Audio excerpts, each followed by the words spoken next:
Okay, quickly, I want to talk about this meme that you might have seen.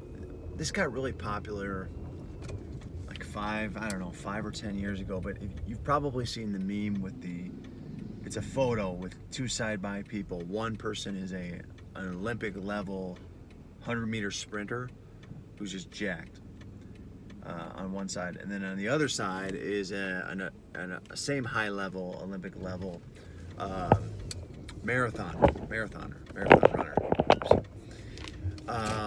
And the differences in the physiques are obvious. So the sprinter is just straight up jacked, muscle, hypertrophy, and the marathon runner is probably 130 pounds, not very muscular, not a desirable physique for most people interested in fitness. And what they do with this meme is they use this meme to purport the idea that if you run sprints or engage with high intensity interval training or whatever, you're gonna look like the sprinter. And if you do cardio and endurance training, you're gonna look bad. You're gonna look like the marathon runner. And there may be some truth to what they're saying, but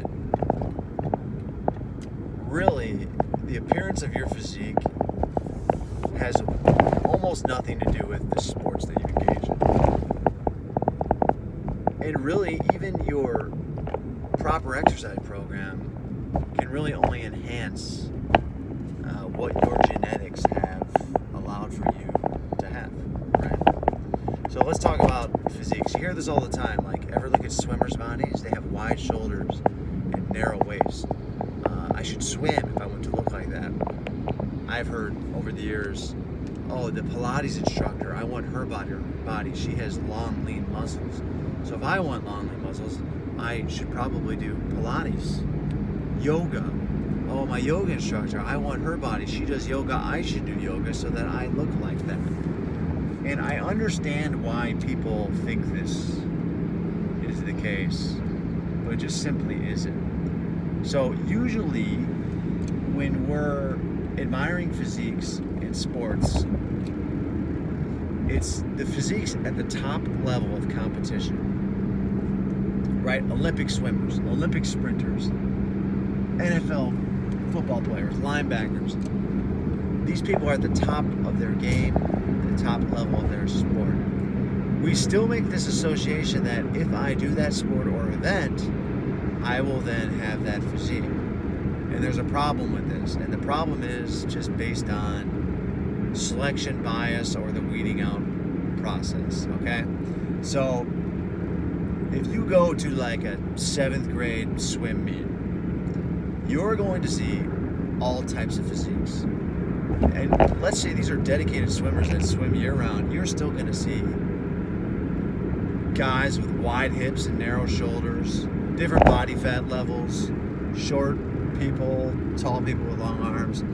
At the lower levels, junior high, high school, even college, you're going to see many different types of physiques. Not all the athletes are going to have that swimmer build. They just aren't. There's going to be many different physiques. As you progressively go up to the higher levels of competition, there's a weeding out process that happens, and suddenly all the athletes are having more of this classic swimmer's physique. Why is that? Is it because they stuck with swimming and then that somehow made their body look like a swimmer? Or is it that the people that are born with physiques, such as what I described before, wide shoulders, long arms, tall, those people are just gonna be better at swimming? So it's not that the swimming created the swimmer's physique, or the 100-meter sprinter solely increases muscle mass only because of his practice of sprinting, or the marathoner looks tiny and emaciated only because of his running routine. Is it that, or is it that people that who have a proclivity to be in a genetic predetermined destiny to have a swimmer's physique are going to be good at swimming. And people that have a proclivity and the genetic potential for muscular hypertrophy, lots of fast twitch muscle fibers, great neuromuscular efficiency, is it that those people are just going to excel at the sport of sprinting more? And people that don't carry a lot of muscle mass, that have a lot of type 1 muscle fibers and then are not very big, they're going to be better at marathon training. So is it the chicken or is it the egg? Is it, did I get this physique from my sport, or is it that these people are at the highest levels of their sports because of their physique? And that physique, yes, it may have been enhanced by their training, but more than anything, that physique was given to them by God. And because they have that natural propensity to be that way, they excel at the higher levels of sports.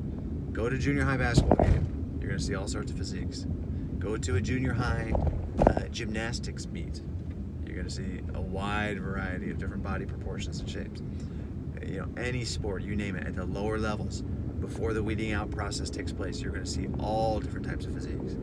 As the weeding out process continues, up at the higher levels, the people that were born with a natural proclivity to be good at these sports are going to excel, and the people that don't have those attributes will be weeded out. So it's not the sport that makes them look like that. It's because they look at that like that.